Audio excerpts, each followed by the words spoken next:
Hello students, मैं संजय पांडे आपका ब्रेनोशाई YouTube channel में स्वागत करता हूं। और आज आपको ग्रेविटेशन चैप्टर में एक टॉपिक है फ्री फॉल। छोटा सा टॉपिक है, उसको समझाने की कोशिश करता हूं और स्टूडेंट्स उसको समझना बहुत ज़रूरी है। आप ये याद रखें कि आपको इसमें तो इंट्रोडक्शन है फ्री फॉल का, लेकिन बहुत ही इम्पोर्टेंट है और इससे क्वेश्चन भी बनता है और इससे रिलेशन भी पूछा जाता है। बहुत सारी चीज़ें इसमें आपकी कंप्लीट होंगी। तो स्टूडेंट्स ज़्यादा कुछ ना कहते हुए सीधे आते हैं पॉइंट पर और देखते हैं फ्री फॉल क्या होता है।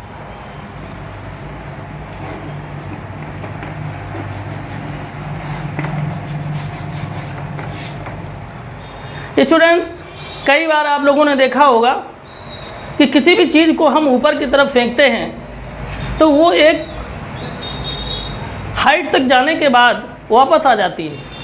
वापस आने का मतलब यही होता है कि स्टूडेंट्स, हमारी जो ये अर्थ है, पृथ्वी है, इसके सेंटर की तरफ एक अट्रैक्शन फोर्स लगता है जिसको हम ग्रेविटेशनल फोर्स बोलते हैं। ठीक है। और जो अट्रैक्शन होता है उसको कहते हैं ग्रेविटी। और स्टूडेंट्स, ड्यू टू ग्रेविटी जो अर्थ है वो हर एक चीज़ को, हर एक ऑब्जेक्ट को अपने सेंटर की तरफ खींचती है, अट्रैक्ट करती है। तो स्टूडेंट्स, ऐसी कंडीशन में ये देखें, कोई भी ऑब्जेक्ट है, जैसे जैसे ये नीचे गिरता है तो यहाँ पर उसका जो वेलोसिटी होती है वो जीरो होती है। लेकिन हमारी जो वेलोसिटी होती है वो दो चीज़ों पर डिपेंड करती है, याद रखिएगा। वेलोसिटी दो चीज़ों पर डिपेंड करती है। एक होता है मैग्नीट्यूड और दूसरा होता है डायरेक्शन।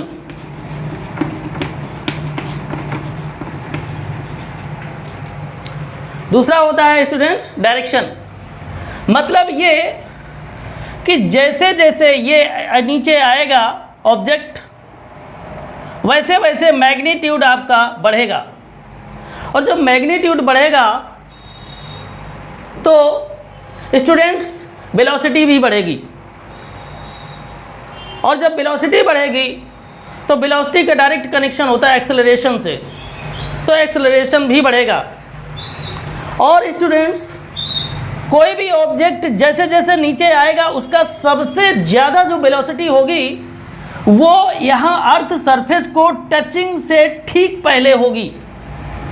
अर्थ सरफेस को टच करने से ठीक पहले सबसे ज़्यादा वेलोसिटी होगी कोई भी ऑब्जेक्ट अगर यहाँ से नीचे गिराते हैं, क्योंकि उसका जो मैग्नीट्यूड होगा वो सबसे ज़्यादा यहीं पर होगा।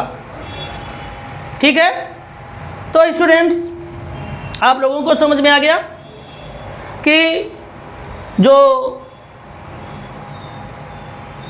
ये वेलोसिटी है किसी भी ऑब्जेक्ट की, अगर हम उसको यहाँ से ऐसे छोड़ दें नीचे, तो वो जैसे जैसे नीचे आएगी तो उसका जो मैग्नीट्यूड है वो बढ़ेगा। और मैग्नीट्यूड जब बढ़ेगा तो ऐसी कंडीशन में वेलोसिटी भी बढ़ेगी, और वेलोसिटी बढ़ेगी तो उसके कंडीशन में क्या हो जाएगा कि आपका एक्सेलरेशन भी बढ़ेगा। और मैक्सिमम एक्सेलरेशन की अगर बात करें, यानी मैक्सिमम वेलोसिटी कब होगी, तो अर्थ के सरफेस के टच होने के कुछ मोमेंट पहले तक मैक्सिमम वेलोसिटी होगी। ठीक है।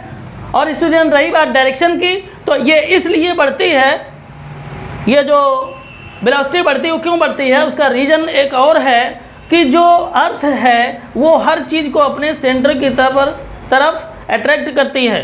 तो स्टूडेंट जो सेंटर है अर्थ का वो तो नीचे है, इस वजह से कोई चीज़ ऊपर से आती है तो अपनी तरफ खींचती है, यानी जैसे जैसे सेंटर की तरफ आती है तो ग्रेविटी जो है उसकी वैल्यू बढ़ती है। ठीक है, इस वजह से उसका जो मैग्नीट्यूड है वो भी बढ़ता है, मैग्नीट्यूड के साथ साथ उसकी वेलोसिटी बढ़ती है, वेलोसिटी के साथ साथ जो एक्सेलरेशन है वो भी बढ़ता है। ठीक है स्टूडेंट्स, तो अब थोड़ा सा हम देख लेते हैं। अगर हम ये देखें कि न्यूटन्स का सेकेंड लॉ, न्यूटन्स का सेकेंड लॉ क्या था? F इक्वल टू ma, लेकिन स्टूडेंट्स ये ड्यू टू एक्सेलरेशन है। क्या है? Due to acceleration. अगर ड्यू टू ग्रेविटी में आएंगे तो F इक्वल टू हो जाएगा mg। Equation number first. Students आपने अभी हमारे पिछले क्लास में देखा था कि जो यूनिवर्सल लॉ ऑफ ग्रेविटेशन है उससे हमने फार्मूला निकाला था, gravitational force F equal to G capital M upon small m by D square. Students ये आपका ग्रेविटेशनल कांस्टेंट है capital G, capital M earth का मास है और स्मॉल m मून का मास है। तो स्टूडेंट्स अगर हम यहाँ पर देखें तो क्या हो जाएगा, दोनों को ले लेते हैं from equation number first and second.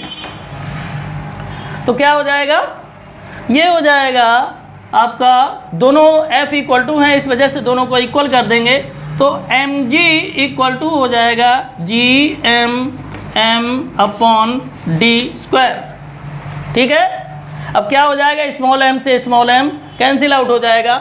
जब स्मॉल m से स्मॉल m कैंसिल आउट हो जाएगा तो ऐसी कंडीशन में आपका बचेगा क्या, बचेगा g equal to G M by D square. Students ये फार्मूला आप लोग याद रखें, इसको हम ये भी मान के चलते हैं, बोलते हैं कहीं कहीं क्वेश्चन आता है कि develop relation between small g and capital G। ठीक है स्टूडेंट्स, इस पर हम लोग आगे चल के न्यूमेरिकल्स भी सॉल्व करेंगे, लेकिन इसको अच्छे से समझ लेना बहुत ज़रूरी है। तो मैं समझता हूँ कि आपको क्लियर हो गया होगा। ठीक है, तो आज के इस टॉपिक में इतना ही रहने देंगे। हाँ, एक चीज़ और है जो आपको मैं बता दूं कि ग्रेविटी की जहाँ तक बात है तो अर्थ हमारी जो बताई गई है वो ऐसे है, मतलब फुल्ली स्फेरिकल नहीं है, फुल्ली स्फेरिकल नहीं है, इस तरह से कुछ है। तो स्टूडेंट्स अगर यहाँ पर सेंटर है तो इस जगह पर नॉर्थ पोल है और इस जगह पर साउथ पोल है। ये आपका जो इस तरह से ऐसे है ये आपका है इक्वेटर, ये आपका इक्वेटर है, ये नॉर्थ पोल है और ये साउथ पोल है। तो स्टूडेंट्स आप ये देखें कि यहाँ से आपके जो पोल्स हैं वो पास में हैं, पोल्स जो हैं वो पास में हैं, किसके, सेंटर के। तो पोल्स पास में हैं तो सबसे ज़्यादा अट्रैक्शन कोई भी चीज़ जो है उसको सेंटर पर ग्रेविटी रहती है जो वो अट्रैक्ट करती है हर एक ऑब्जेक्ट को। तो जितना उसके पास में होगा ग्रेविटी उतनी ही ज़्यादा अप्लाई होगी। तो ऐसी कंडीशन में ये पोल्स हैं वो अगर इक्वेटर की कंडीशन को हम देखें यहाँ पर इस पॉइंट से ऐसे तो ये दूर पड़ता है, इस वजह से पोल्स पर ग्रेविटी की वैल्यू ज़्यादा होती है और इक्वेटर पर कम होती है। इसको आप याद रखें। ठीक है, पोल्स पर ग्रेविटी की वैल्यू ज़्यादा होती है और जो इक्वेटर है, ये पॉइंट है इक्वेटर के, इन पर कम होती है। ठीक है, इसको याद रखेंगे। ठीक है, तो स्टूडेंट्स आज के इस जो टॉपिक था वो हमने आपको बताने की पूरी कोशिश की है। और स्टूडेंट्स अगले वीडियो में हम आपको एक नया टॉपिक लेकर के आपके सामने हाजिर होंगे और आपको हर चीज़ एकदम क्लियर करेंगे। तो स्टूडेंट्स आज के लिए इस वीडियो में इतना ही, और अगर वीडियो आपको अच्छा लगा है तो इसको लाइक करें, अपने इस मित्रों में शेयर करें, और हाँ, चैनल को सब्सक्राइब करना ना भूलें।